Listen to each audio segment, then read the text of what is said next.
Mga anak ko, I got a new bag! Nay, bumili ka na naman? Ilang araw na tayong walang makain. Tapos inunan pa yan? Nay, nagugutom na ako. Kayong dalawa, wala kayong karapatang magreklamo ha? Anak lang naman kayo ng tatay niyo sa una niyang asawa. Tatawag ko kay tatay! Akin na yung cellphone mo. Hindi mo na ito makukuha sa akin! Ate, natatakot na ako sa kanya.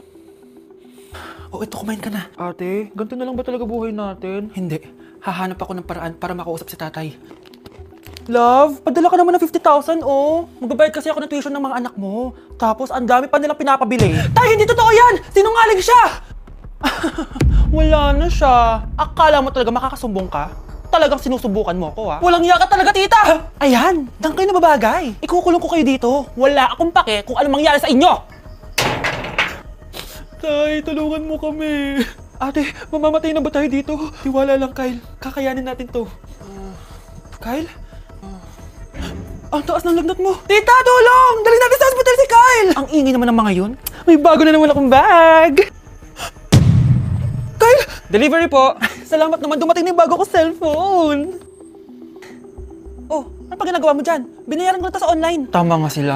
Inuubos mo lahat ng pera ko sa mga luho mo. Ha? Ramon? Umuwi ka? Kukulong ko kayo dito. Wala akong pake kung anong mangyari sa inyo! Grabe lang pinagagawa ng babaeng to. Ginagawang hayop ang mga bata. Ramon, kailangan mo nang umuwi dito. Walang iya talaga yung si Rosa! Lumayas ka na dito, ha? Ayaw ko makita yung pagbumuka mo. Tsaka lahat ng mga pinambibili mo, bayaran mo to sa akin. Tapos na ang maliligayang araw mo. Scarlett! Scarlett! Tay! Kyle! Okay na si Kyle. Buti na lang, agad yun siya nadala dito. Sorry mga anak. Kung alam ko lang, uuwi ako agad. Tay, ang importante, nandito ka na. Yay! Nandito na si tatay! Makakain na ulit tayo ng masarap, ate! Huwag kayong mag-alala, anak. Hindi na kayo malalapitan ng babaeng yon. Pangako. Ay, Nay! Good news! Nanalo ko sa loto! Gusto ko ba, anak? Tumama lahat ang numero sa panaginip ko, Nay! Ay, alam mo, anak, swerte ka talaga eh! Nay, may good news din ako! Gagraduate na ako next month! Talaga ba, anak? Akala ko talaga bagsak pa rin ako eh! Buti naman at di ka na ulit ng high school! Congrats! Good luck sa college! Mga anak, may good news din ako. Sabi ng doktor, magaling na daw ako sa sakit ko. So, ibig sabihin, hindi mo na kami makakalimutan, Nay? Oo, anak. Parang sunod-sunod yung swerte natin, Nay, no? Siyempre, dahil din yan kay Lord. O sige na, anong oras na? Matulog na tayo, ha? Good night, Nay!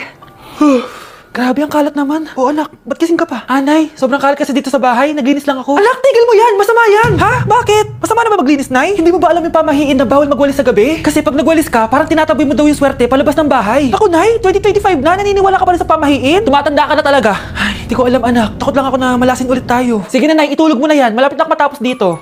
Matulog ka na rin, ha? Nasaan na yun? Hindi pwede mawala yun! O anak, ano nangyayari? Umaga sumisigaw ka! Nay, nawawala yung lotto ticket natin! Hindi natin makiklaim yung pera! Ha? Sige anak, tutulungan kita maghanap ha? Ay, baka nandito lang yung banda.